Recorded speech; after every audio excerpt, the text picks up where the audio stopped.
Bonjour à toutes, bonjour à tous. Magali Attagnan, la directrice adjointe de l'INSPE de l'Académie de Lyon, associée à mes collègues, je vous laisse vous présenter. Donc Fernando Segui, enseignant à l'INSPE, en charge des stages et également de la formation des professeurs des écoles stagiaires. Anne-Céline Réau, je suis responsable des parcours MEF premier degré et du coup co-responsable des futurs masters MEE premier degré. Voilà, donc on est parmi vous aujourd'hui pour vous présenter les métiers de l'enseignement, puisque l'INSPE est une des composantes de l'Université Lyon 1 qui porte jusqu'à maintenant une partie des formations en lien avec l'enseignement et qui, à l'avenir, portera l'ensemble des masters de préparation au métier d'enseignant, si je puis m'exprimer ainsi. Voilà. Donc, nous allons faire une conférence en deux parties. Une première partie qui va s'attacher qui va interroger le métier de professeur des écoles. Et puis, donc, menée par mes deux collègues. Et puis, une seconde partie qui présentera le métier de professeur du second degré et conseiller principal d'éducation, CPE. Et cette conférence sera menée par moi-même. Voilà, donc je vais laisser la parole à mes collègues et je vous souhaite une bonne conférence. Alors, donc comme on vient de vous le dire, l'INSPE porte jusqu'à aujourd'hui encore l'ensemble des parcours à destination des étudiants qui souhaitent devenir professeurs des écoles et professeurs du second degré dans certaines disciplines. On a l'habitude de rappeler que le slogan de l'INSPE, c'est enseignant, un métier qui s'apprend. Et c'est vrai qu'on a besoin de bien plusieurs années justement pour rentrer dans le métier, pour apprendre la réalité du métier. Et donc on va essayer de vous accompagner, de vous aider et de vous expliquer le plus clairement possible quel chemin est le vôtre. Vous qui êtes lycéens, lycéennes aujourd'hui, qui passez le bac peut-être cette année, voilà, pour que vous y voyez un peu clair dans tout ce cheminement. Alors d'abord un petit point, puisque donc, comme on vous l'a dit, on va commencer par présenter le métier de professeur des écoles et le parcours qui est associé. Aujourd'hui, on a effectivement besoin de professeurs des écoles. On va détailler un peu les missions qui sont celles des professeurs des écoles.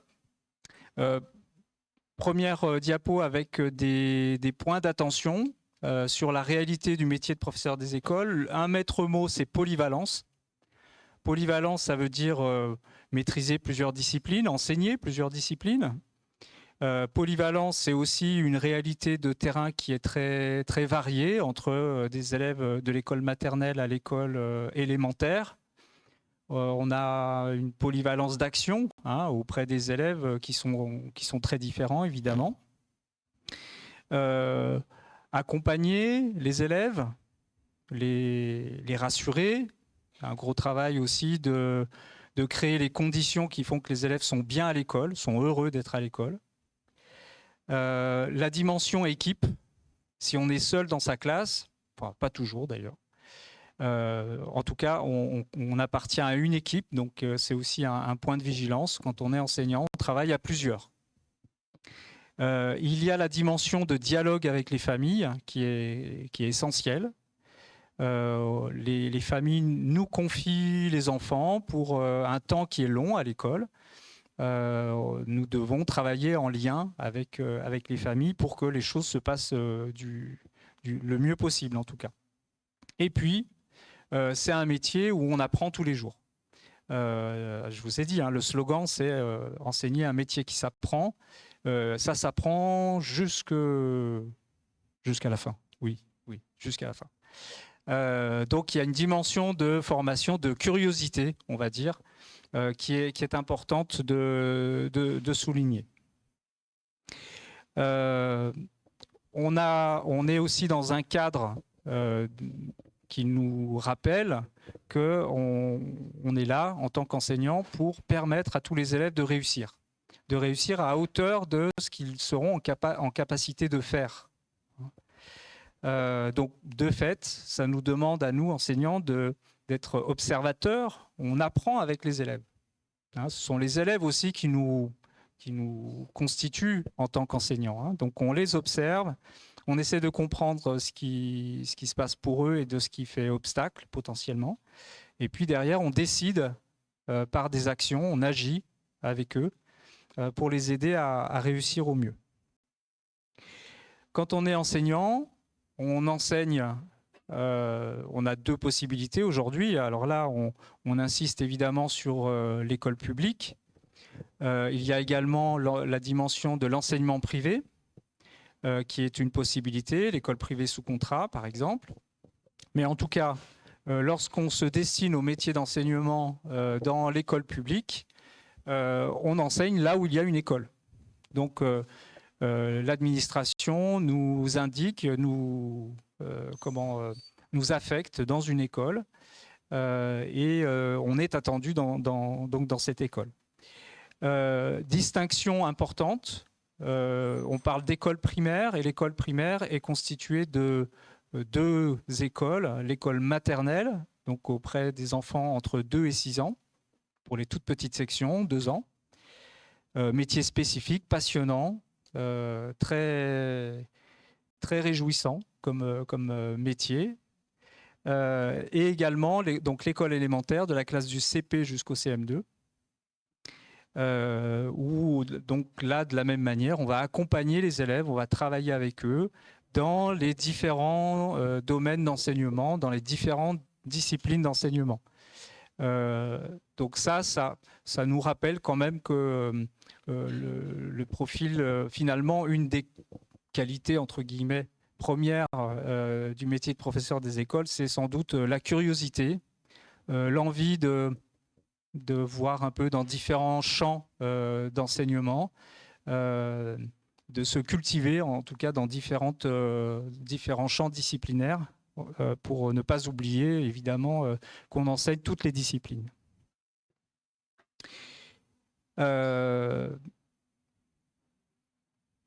Dernière chose, toujours sur le métier, on est professeur des écoles, professeur de collège et lycée, et puis potentiellement, à un moment donné, on a envie de faire autre chose, de passer à autre chose, d'évoluer.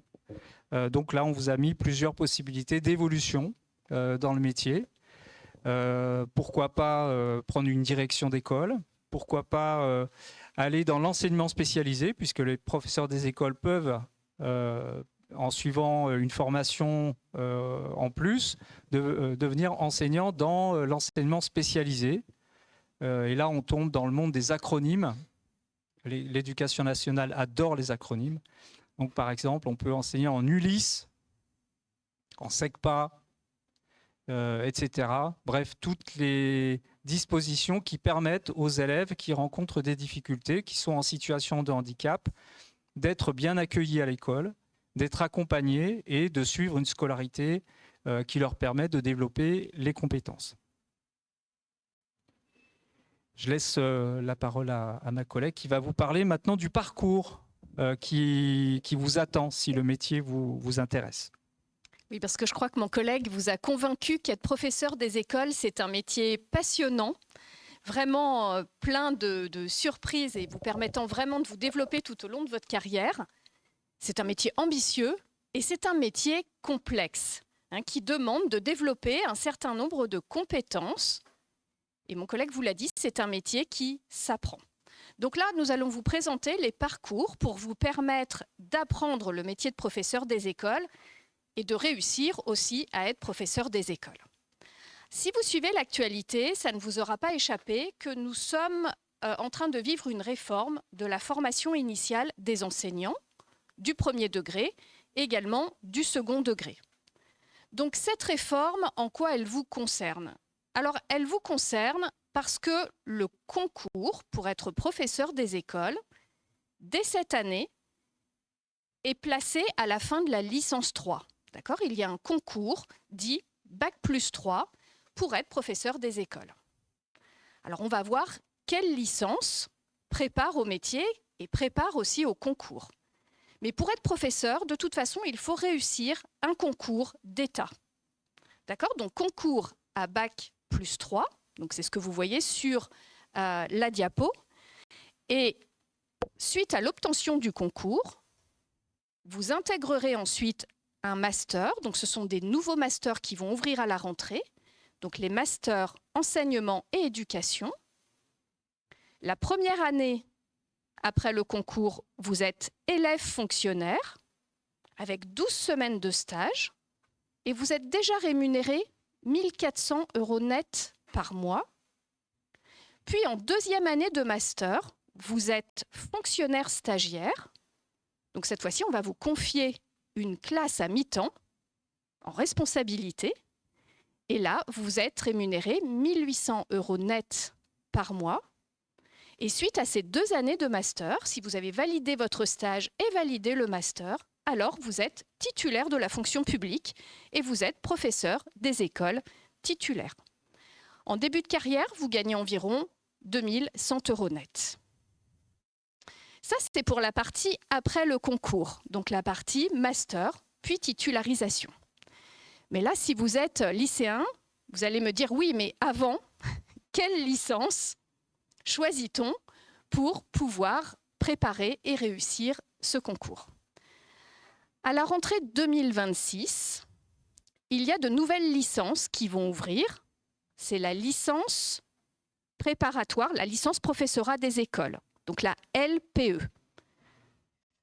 On va la détailler un peu plus par la suite, mais vous pouvez passer le concours et être professeur des écoles avec n'importe quel niveau licence, donc avec n'importe quelle licence, j'ai envie de dire, même si une licence disciplinaire en lien avec les disciplines enseignées à l'école, c'est quand même favorable, enfin plus propice, mais le concours est aussi accessible avec tout autre diplôme équivalent à Bac+3.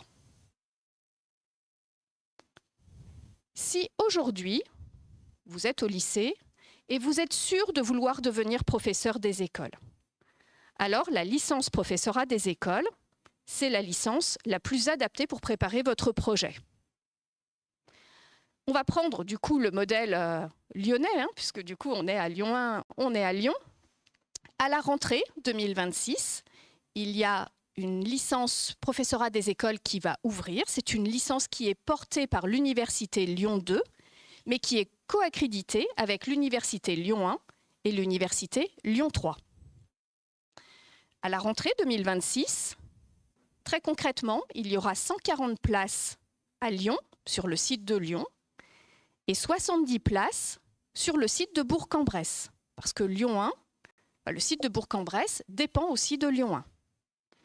Il y aura l'ouverture également d'une licence 2, accessible sous certaines conditions.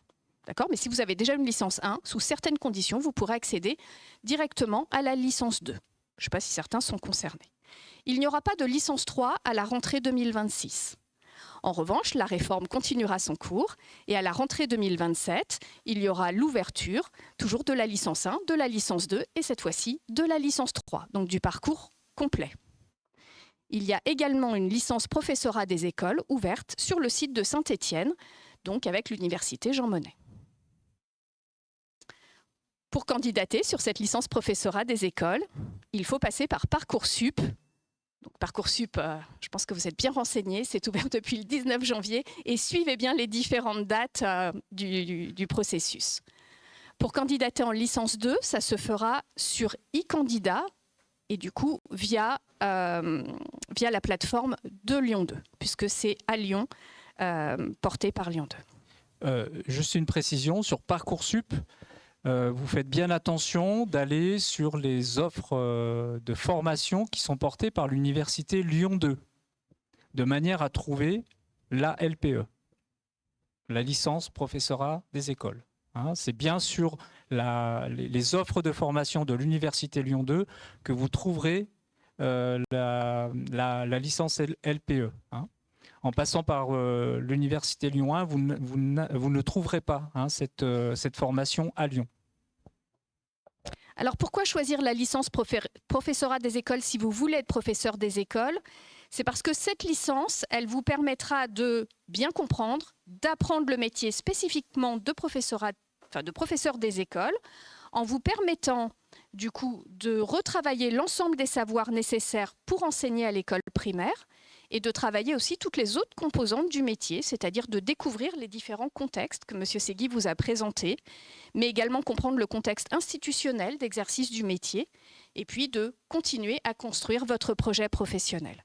Donc vous voyez, les maquettes de licence, qui sont aujourd'hui déjà très avancées, sont organisées en 4 blocs de compétences, et ce sont les compétences professionnelles du professeur des écoles qui sont déjà travaillées dès la première année de licence.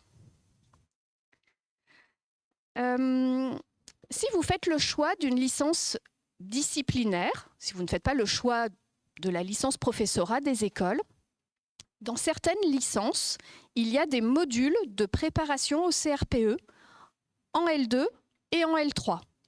Donc ça, c'est aussi une question à poser. Si vous n'êtes pas sûr de vouloir devenir professeur des écoles, mais que vous vous posez la question et que du coup, au cours de votre parcours, vous souhaitez vous préparer à ce métier et préparer également le concours. D'accord ? Donc sur des licences 2 et licence 3 de Lyon 1, dès cette année, on a mis en place des modules de préparation de 100 heures ou 120 heures.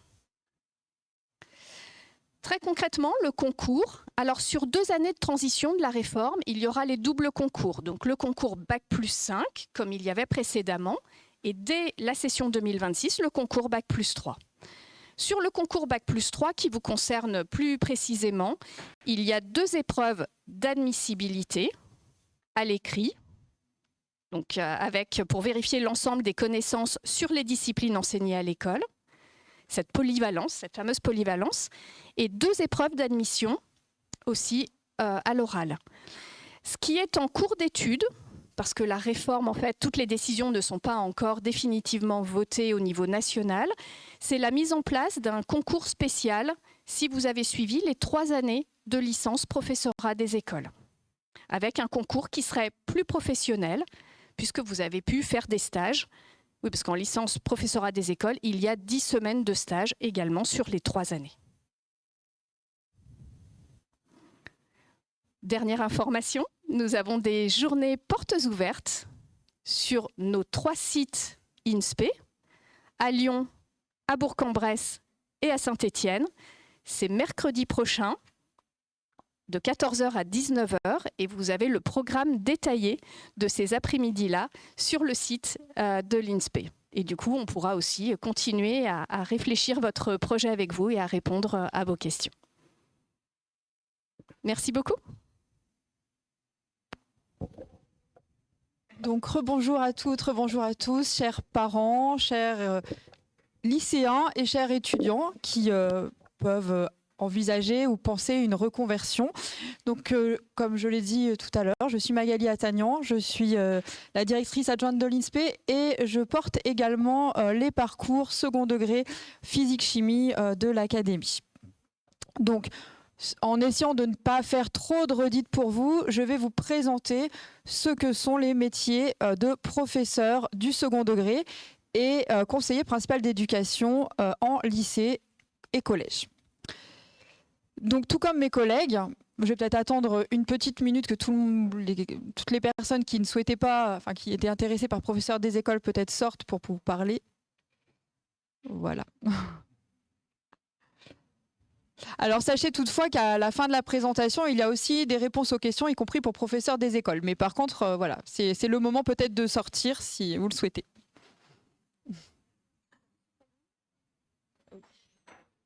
On va commencer par moi parce que pour le coup, ils avaient fait des questions, mais ça fait quand même beaucoup de temps sur des écoles. C'est dommage. Ouais. Et l'année dernière, il y avait que des questions secondaires. C'est vrai, tu te rappelles, hein? Non, non. Vous avez des questions premier degré, c'est peut-être intéressant de rester? Non?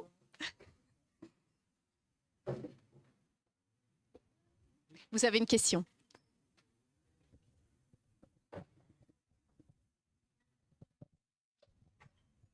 Est-ce que c'est possible de nous redonner le nom du master après la licence? Alors, le nom du master après la licence, c'est le MEE, alors dit aussi M2E, le master enseignement et éducation.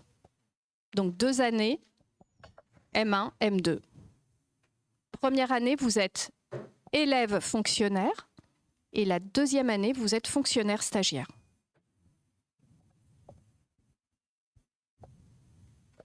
Alors, je vais reprendre. Donc, je pense qu'on est parti sur la même base avec mes collègues. Vous avez envie de transmettre, vous aimez bien transmettre, vous aimez bien aider vos petits frères et vos petites sœurs à faire leurs devoirs, vous aimez bien partager vos connaissances. Eh bien, c'est peut-être un métier fait pour vous. On va voir si ce métier se résume à juste l'envie de transmettre ou si, comme l'ont dit mes collègues tout à l'heure, eh bien, il y a bien d'autres composantes qui viennent s'agréer à cette compétence-là ou à cette envie-là. Donc, être professeur du second degré, c'est potentiellement pouvoir enseigner en collège, en SECPA. Donc, les SECPA, ce sont des classes spéciales pour des élèves qui ont des profils un petit peu différents, avec un certain nombre de difficultés identifiées. Vous pouvez enseigner en lycée général et technologique, en BTS, en classe préparatoire aux grandes écoles et en lycée professionnel également. Il est difficile de résumer ce qu'est un professeur du second degré, puisque vous l'avez compris, il y a une multitude de parcours avec des professeurs du second degré qui vont plutôt enseigner dans les collèges et lycées généraux et qui vont passer ce qu'on appelle des CAPES ou des CAPEPS pour les professeurs de PS, ou qui vont passer le concours de l'agrégation, qui est un concours un peu plus exigeant que celui du CAPES et qui va du coup pouvoir ouvrir d'autres perspectives que je vous expliciterai tout à l'heure. Et puis, vous avez également les concours CAPLP qui sont pour enseigner en lycée professionnel les disciplines portées par les lycées professionnels généraux et liées aux spécialités de ces lycées. Donc, vous pouvez passer ces concours pour devenir enseignant du second degré. Ces concours s'ouvrent de façon identique dans le public et dans le privé, et pour enseigner dans le privé, pardon, voilà. Et également, vous pouvez être contractuel et vacataire, c'est-à-dire décider de ne pas passer ces concours d'enseignement et faire le choix, si vous êtes titulaire d'une licence, eh bien de postuler pour enseigner voilà, sous contrat avec l'État. Au départ, vacataire contractuel, et puis au bout de 3 ans, vous avez donc la possibilité de passer ce qu'on appelle un concours interne. Alors, je trouvais que cette image, elle était intéressante parce que c'est un métier d'une apparente simplicité. Pourquoi ? Eh bien, parce que c'est un métier que tout le monde connaît. On a tous été à l'école et donc on a tous des représentations assez fortes sur ce qu'est le métier d'enseignant. Et donc, c'est typiquement cette image-là où on imagine le prof un petit peu énervé qui crie sur l'élève parce qu'il faut que la classe soit absolument silencieuse pour que le professeur puisse faire son cours et transmettre les connaissances. Mais heureusement, ce n'est pas que ça le métier d'enseignant. Et peut-être qu'il y a une face cachée, comme les icebergs, que quand on est élève, on ne perçoit pas forcément. Alors, tout comme mes collègues vous l'ont présenté tout à l'heure, alors voilà, je ne vais pas tout relire, hein, mais bien entendu, c'est de multiples compétences et c'est de multiples champs qui sont mobilisés quand on fait ce métier. Quand on est professeur du second degré, il faut d'abord avoir une bonne maîtrise de sa discipline. On est professeur de mathématiques, il faut quand même maîtriser suffisamment les mathématiques pour les enseigner jusqu'en classe de terminale, inclus, voire BTS, etc., selon les niveaux où on enseigne. Si on est professeur de physique, chimie, d'SVT, de français, on a les mêmes problématiques, enfin en tout cas le même socle, mais dans notre discipline. Mais ce n'est pas uniquement un métier qui s'appuie sur des compétences disciplinaires. C'est un métier où une certaine posture, ma collègue vous l'a dit tout à l'heure, est attendue. Un métier où on a envie de communiquer avec les autres, on a envie de transmettre. On a donc envie, ou en tout cas on possède déjà, des compétences relationnelles, des compétences d'échange, d'écoute, de bienveillance avec les autres qui nous permettront ensuite de pouvoir échanger, interagir avec les élèves. Parce que oui, effectivement, apprendre, ça ne se résume pas juste à entendre un professeur parler. Apprendre, quand un élève apprend, eh bien, il vient dans la classe, il faut qu'il se sente bien, il faut qu'il se sente libre sur le plan psychologique, cognitif, pour pouvoir écouter le professeur. Il faut qu'il ait l'impression d'être entendu par ce professeur, qu'il interagisse avec le professeur, qu'il interagisse aussi avec les autres élèves en se sentant bien. Et vous, en tant qu'enseignant, eh bien, vous êtes garant de ce bien-être cognitif de l'élève pour qu'il puisse apprendre sereinement. Voilà. Et puis c'est un métier où vous allez beaucoup échanger, travailler en équipe, parfois tout seul, parfois avec vos collègues disciplinaires, parfois avec l'équipe pédagogique de la classe, parfois même avec d'autres collègues avec qui vous montez des projets.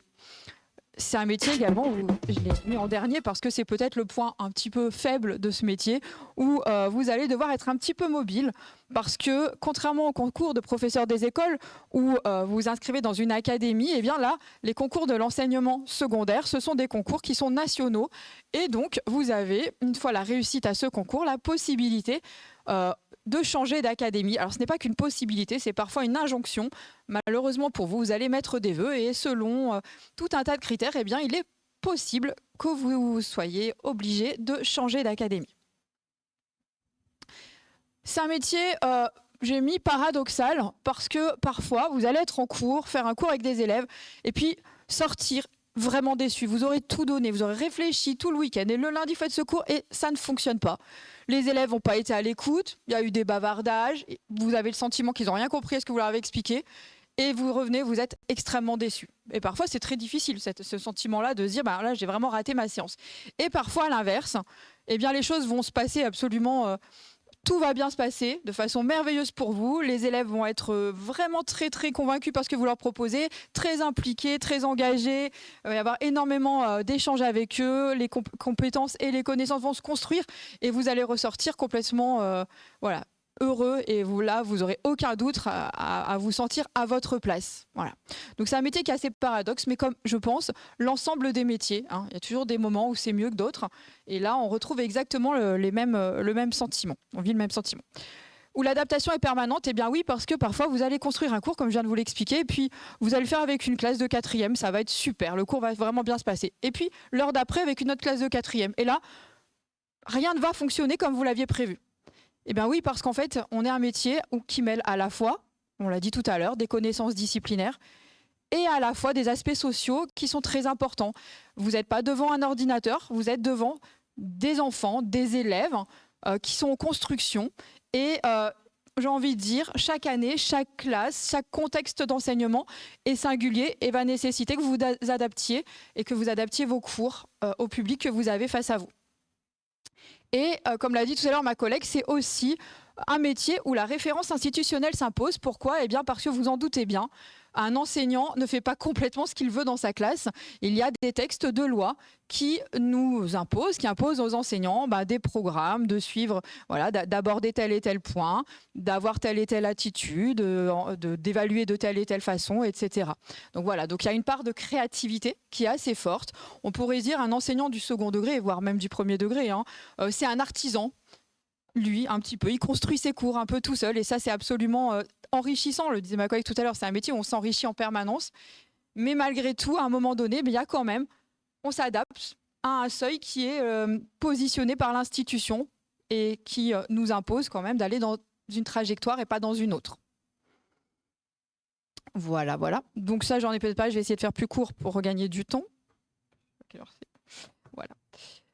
Donc c'est un métier où parfois vous travaillez seul, parfois en équipe, et où le lien avec les familles est important, où le lien avec les élèves est important, où le lien avec vos collègues est important également, et voir les partenaires extérieurs, puisque quand on organise des projets, eh bien, on fait toujours appel aux associations locales, etc. Donc en fait, tout ce microcosme eh bien, en fait, se réunit, et donc vous êtes en permanence dans l'échange avec l'autre. Donc 2 corps chez les enseignants du second degré, les certifiés, les agrégés. Voilà, donc 2 corps avec 2 concours différents. Un concours qui, à partir de cette année, va pouvoir se passer en licence, à la fin de la licence 3. Je reviendrai tout à l'heure sur le cursus. Et puis un concours beaucoup plus exigeant, qui est l'agrégation, et qui, lui, continuera, même avec la réforme, à se passer à la fin du Master 2. Dans le corps des agrégés comme des certifiés, vous avez 3 grades, la classe normale, la hors-classe et la classe exceptionnelle. Et en fait, vous avancez dans ces échelons. Chaque échelon vous rapporte un petit peu plus d'argent à la fin du mois. Et vous avancez tranquillement dans ces échelons et selon à la fois votre ancienneté et également certains critères au mérite. Voilà, vous aurez l'occasion de rencontrer et de lire en tout cas plus tard si ce métier vous intéresse. j'ai globalement ici, mais on ne va pas s'y attarder, mis la grille de rémunération des professeurs certifiés et professeurs agrégés de classe normale uniquement et tout au long de leur carrière. Ce salaire est bien entendu à moduler puisque dans le secondaire, à la fois on a cette grille qui est le salaire de base et puis on a différentes primes. Donc, on a une prime que tous les enseignants ont, qu'on appelle la prime ISO. Et puis, on a une prime également, quasiment tous les enseignants du secondaire sont professeurs principaux, donc qui va doubler cette valeur. Et puis, dans le secondaire, on peut faire des heures supplémentaires qui sont rémunérées et qui peuvent du coup fortement majorer votre salaire de base. Voilà. Donc là, on est vraiment sur les grilles de salaire de base uniquement de classe normale. Et vous l'avez compris, plus vous allez avancer dans votre carrière, plus vous allez finir par passer à la hors classe et à la classe exceptionnelle. Et il y a un gap qui se fait au niveau du salaire également quand vous changez de classe. Donc voilà, donc tout ça pour vous dire que le salaire final est plus élevé que la grille que je vous ai mis ici. En 2025, 6289 places au concours du second degré dans l'enseignement public, 1940 dans l'enseignement privé. Cette année, était prévue une augmentation. Voilà, comme ma collègue tout à l'heure vous l'a signifié également, le contexte politique actuel ne nous permet pas de nous engager sur cette augmentation de façon précise, puisqu'il y a eu des discussions dans un sens comme dans l'autre récemment par rapport au budget français. Et donc, pour l'instant, ce qu'on sait pour l'instant, c'est que on aura bien un concours en licence ouvert, un concours en master pour cette année de transition. Il y aura donc 2 concours. La question était peut-être de doubler les postes, mais ça, par contre, on n'en est plus sûr. Donc, on va attendre que les choses nous soient directement posées de façon claire et par le ministère. C'est illisible, hein, je le sais, mais en fait, là, l'idée, c'était de vous dire que, évidemment, la répartition du nombre de postes, eh bien, elle se fait par discipline. Et vous vous doutez bien, parce que vous avez tous été élèves dans cette salle, que a priori, on a besoin de plus de professeurs de français que de profs de physique-chimie, à mon grand désarroi, qui suis responsable du parcours physique-chimie, mais c'est un fait. Hein. On a moins de physique-chimie dans l'enseignement secondaire qu'on a de français et de maths. Donc, a priori, eh bien, on a besoin de plus de professeurs de français, de maths et d'anglais que de physique-chimie. Voilà. Donc, le nombre de postes n'est pas réparti de façon équitable dans chacune des disciplines, mais il est réparti en fonction des besoins de l'école française. Voilà. Donc, quelles sont les perspectives quand on devient enseignant? Eh bien, on a des promotions internes qui peuvent nous arriver.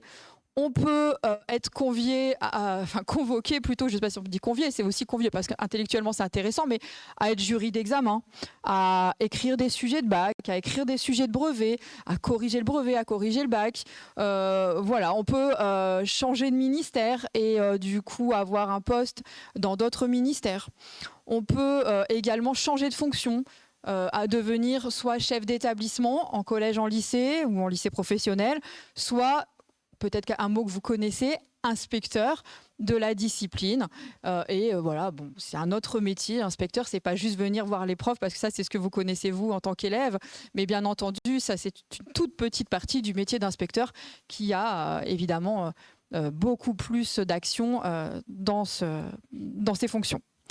Voilà, vous pouvez également muter dans l'enseignement supérieur, ce qui, par exemple, a été notre cas à tous les trois. Nous sommes tous les trois des enseignants du secondaire qui avons été affectés dans le supérieur pour les fonctions qu'aujourd'hui on occupe de former les enseignants du premier et du second degré.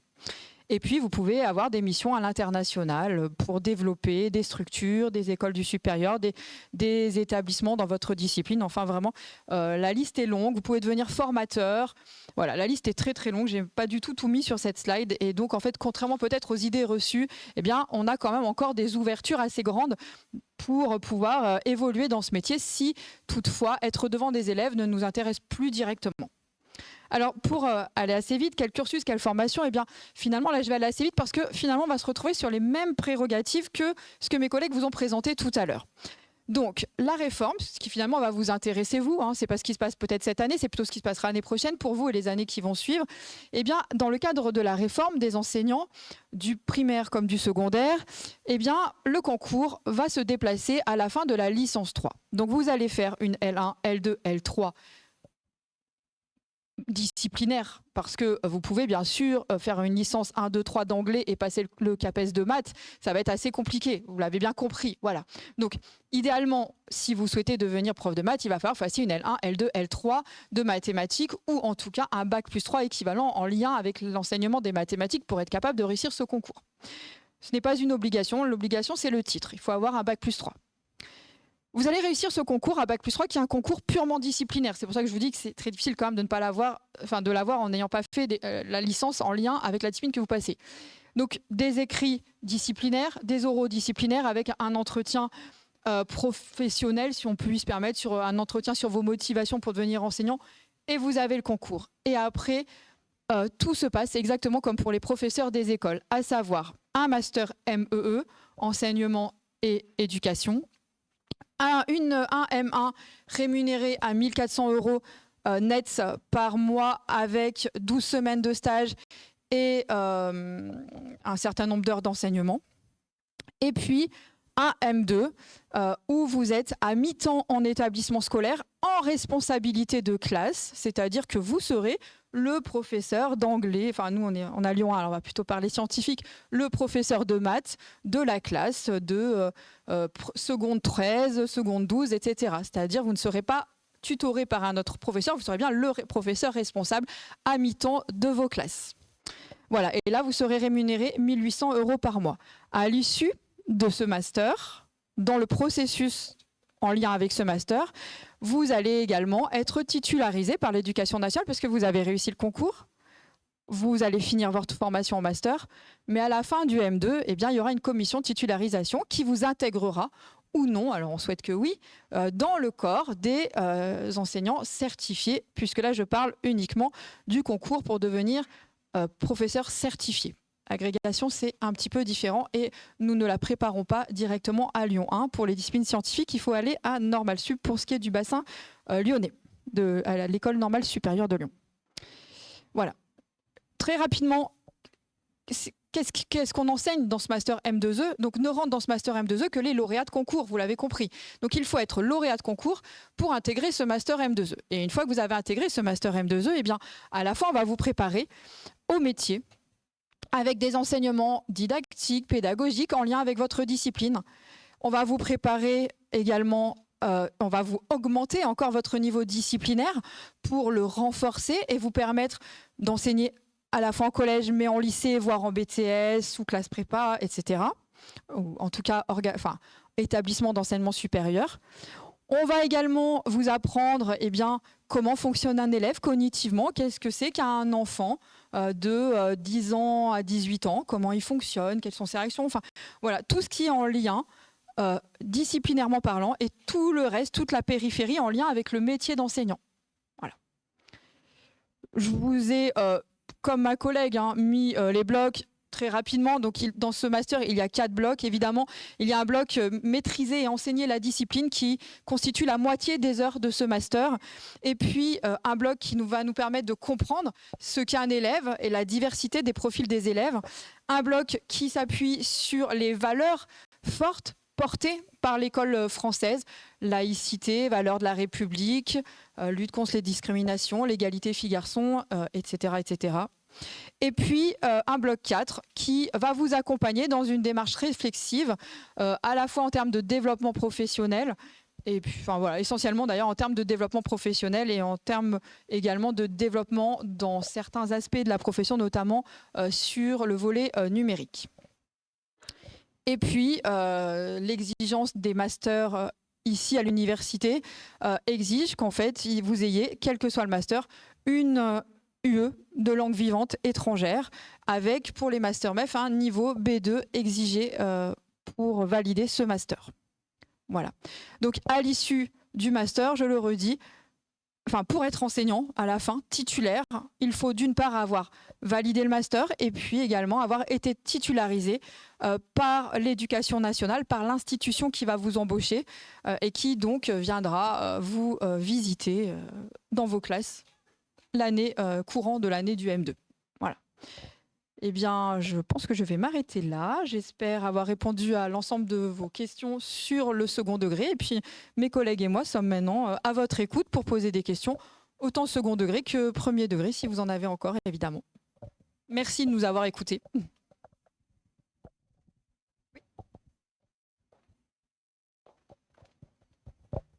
Après le master M2, est-ce qu'il est possible de poursuivre dans un doctorat ou pas? Alors la question qui nous est posée, on doit la répéter, hein, donc voilà. C'est après un master M2E, peut-on continuer en doctorat? Donc sur le plan théorique, oui, ça c'est le cadre légal. Après, eh bien, il faudrait se questionner sur quelle école doctorale. Et c'est peut-être pas le master le mieux placé pour enchaîner avec un doctorat. Oui, effectivement, il y a la question de l'école doctorale. Souvent, les personnes qui souhaitent poursuivre se dirigent plutôt vers des doctorats en sciences de l'éducation, sur des questions relatives à l'enseignement. Attention quand même, sur la nouvelle formule du concours L3, il y a une clause qui indique que lorsqu'on a réussi le concours, qu'on est titularisé, on s'engage sur une période de 4 années d'enseignement. Donc ça veut dire que la poursuite d'études nécessite d'obtenir un congé, ou en tout cas un aménagement, on va dire, de son service, de manière à quand même pouvoir honorer les 4 années de service, puisqu'on est rémunéré pendant les années d'études, et ensuite éventuellement poursuivre des études de 3e cycle universitaire. Si on ne vous en a pas parlé ni les uns ni les autres, c'est parce qu'en fait, ce point qui avait été annoncé au départ est en train d'être rediscuté au ministère.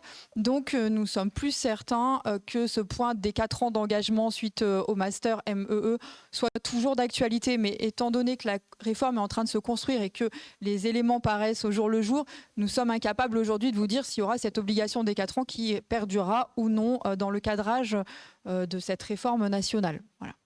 Donc, à voir. Concernant la poursuite en thèse, il est aussi fréquent d'avoir des enseignants qui vont enseigner pendant quelques années et qui ensuite vont se lancer dans la rédaction d'une thèse et ensuite vont postuler sur des postes de maître de conférence dans les universités. Ça, c'est tout à fait possible.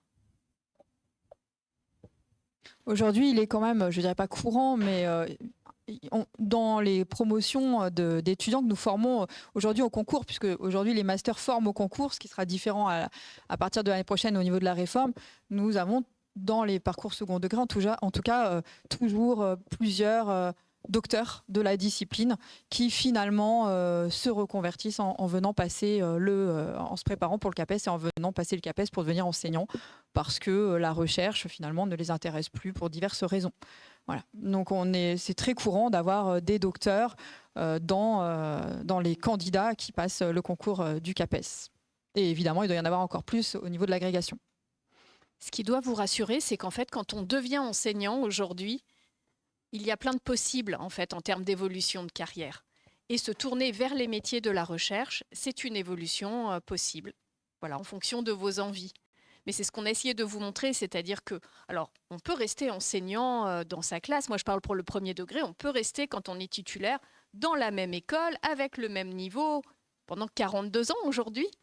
Mais il y a toute une possibilité, en tout cas, d'évolution et du coup aussi de stimulation, j'ai envie de dire, dans des parcours de professionnels.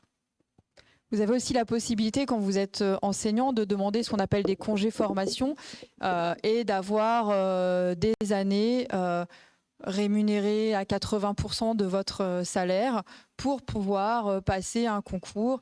Souvent, les enseignants du second degré certifiés qui souhaitent passer l'agrégation demandent ce congé formation et finissent par l'obtenir. Et donc, pendant un an, enfin 10 mois, ils sont payés à 80% de leur salaire, mais ils peuvent du coup se remettre dans les études intégralement et préparer ce concours pour éventuellement passer dans le corps des agrégés. Donc peut-être que la question ne m'a pas été posée directement, mais voilà la différence réellement entre un certifié et un agrégé. C'est vrai que je ne l'ai pas dit dans mon discours. Un enseignant certifié doit faire 18 heures devant élèves, qui sont répartis sur la semaine des 5 jours. Un enseignant agrégé fait 15 heures devant élèves donc 3 heures de moins. Et on ne va pas se mentir, gagne plus, beaucoup plus qu'un certifié.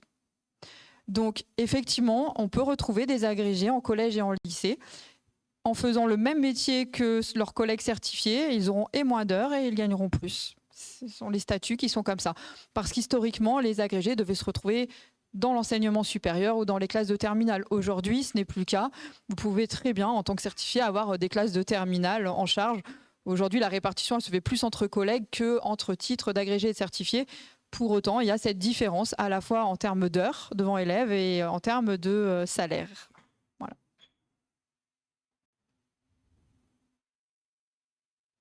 Vous avez une question ? Non ? Oui. Oui, bien sûr, aujourd'hui, les certifiés... Ah oui, pardon. Est-ce que les certifiés peuvent dispenser des cours en université ? Eh bien, à l'INSPE, dans notre composante, nous avons des certifiés qui dispensent des cours. Donc l'INSPE, c'est une des composantes de Lyon 1. Entre guillemets, je vais mettre une des facultés de Lyon 1, peut-être pour ceux qui ne connaissent pas le mot composante, qui est vraiment destinée à former les futurs enseignants. Mais pas que, vous trouvez beaucoup de certifiés en IUT. Par exemple, aujourd'hui, l'IUT, en IUT, on a une forte proportion de certifiés qui enseignent. Les agrégés, on va les retrouver à la fois dans l'enseignement supérieur, enfin dans l'enseignement secondaire, dans l'enseignement supérieur. C'est eux qui enseignent en classe préparatoire, c'est-à-dire qu'il faut être agrégé pour enseigner en classe préparatoire. Par contre, typiquement, les BTS, les formations, elles se déploient dans les lycées. Et donc, en BTS, on trouve des certifiés, des agrégés. On n'est pas obligé d'être agrégé pour avoir un poste en BTS. Par contre, c'est même financièrement très rentable le BTS, puisque vous êtes payé les heures que vous faites en BTS. Elles ne sont pas comptabilisées de la même façon que dans le secondaire. Ce sont des heures d'enseignement supérieures et elles sont encore mieux rémunérées. Donc, les BTS, souvent, les enseignants en ont bien envie parce que ça leur permet d'augmenter leur salaire avec en plus des publics intéressants, des enseignements intéressants et des étudiants motivés du coup. Voilà. Alors, je ne sais pas si certains futurs professeurs des écoles sont restés dans la salle, mais ça marche aussi pour les professeurs des écoles. Moi, je suis professeur des écoles, j'appartiens encore au corps de professeurs des écoles, quand bien même je n'ai plus de classe et qu'aujourd'hui, je travaille à temps complet à l'université. Oui. Oui. Vous disiez que pour être dans le supérieur, donc en première année de licence, il faut donc une licence spécialisée dans la matière que l'on veut enseigner. Est-ce qu'il est possible aussi de faire une licence portail ? Par exemple, si on prend une licence portail maths info, et qu'on veut enseigner les maths, c'est possible ? Oui, la question était si on se positionnait sur le portail maths info ou physique chimie ou bien entendu. Par contre, après, de toute façon, vous allez vous spécialiser en licence 2, voire en licence 3, et donc là, intégrer la discipline. Alors, il est vrai, tous les cas peuvent exister, bien entendu. On peut avoir, moi j'ai déjà vu ça, des collègues qui ont fait des filières maths et qui finissent par réussir le CAPES de physique-chimie. Ça peut arriver, mais ça reste des choses, ou inversement, mais ça reste des choses très à la marge et dans des disciplines qui sont très proches. Ça paraît assez évident. Après, bien sûr que tout peut toujours arriver, mais globalement, si vous souhaitez être professeur d'une discipline, il faut impérativement faire la licence associée à cette discipline pour développer des compétences en lien avec cette discipline. Alors, il y a plein d'autres façons. Vous pouvez aussi faire une classe préparatoire et puis ensuite intégrer une licence 3 et passer le concours. Vous pouvez aussi faire une école d'ingénieur et puis vous dire que finalement ça ne vous plaît plus et passer le concours. En fait, comme l'a dit tout à l'heure ma collègue, ça marche pareil pour le second degré. En fait, l'important c'est que vous ayez au moins à l'avenir, puisque jusque-là maintenant le concours se passait en M2, maintenant il va se passer à la fin de la licence. Donc un niveau Bac plus 3. Pour pouvoir passer ces concours nationaux. Voilà. Mais écoutez, si vous n'avez plus de questions, on va vous libérer. On espère... Ah, pardon.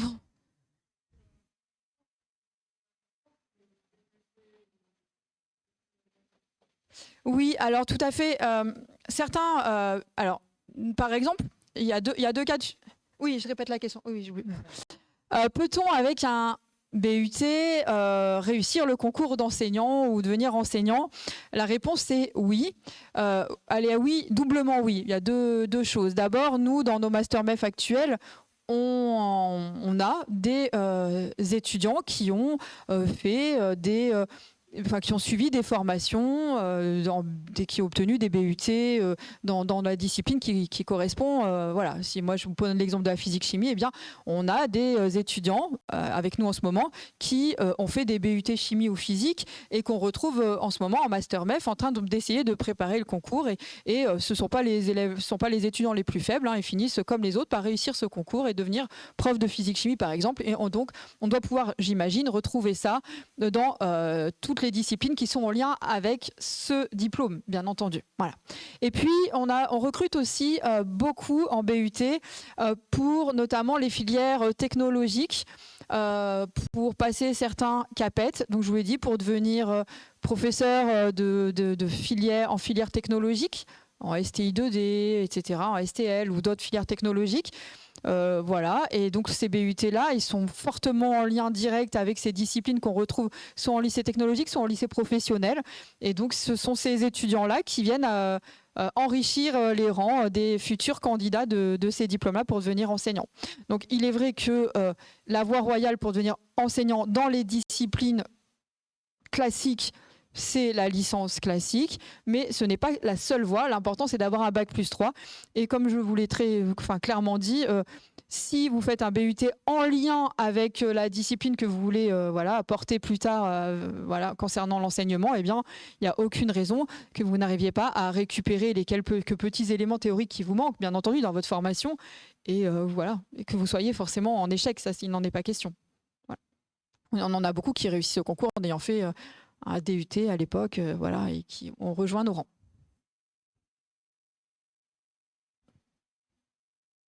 Eh bien, si vous n'avez plus de questions, nous vous souhaitons une belle soirée. Ah, j'avais pas vu, excusez-moi.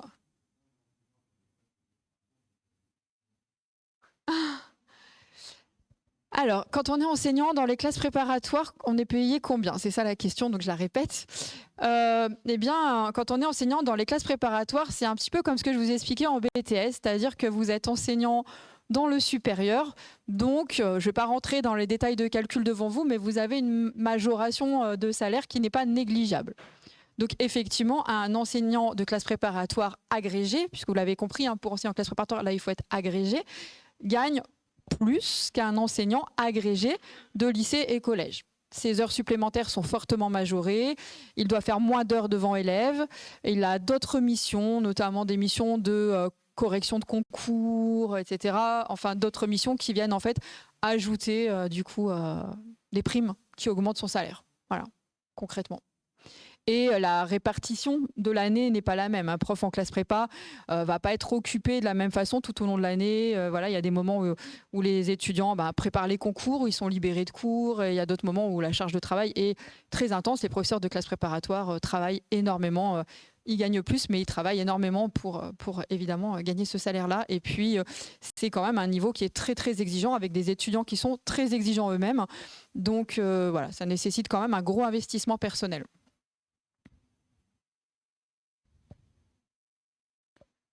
Eh bien là, je pense que on va pouvoir vous souhaiter une bonne fin de journée et vous souhaiter vous apporter toutes nos chances, nos courages pour ce passage de Parcoursup pour beaucoup d'entre vous qui n'est pas évident. Mais voilà, en espérant que vous puissiez trouver votre voie et que vous épanouissiez dans votre futur métier. Bonne soirée à toutes et tous.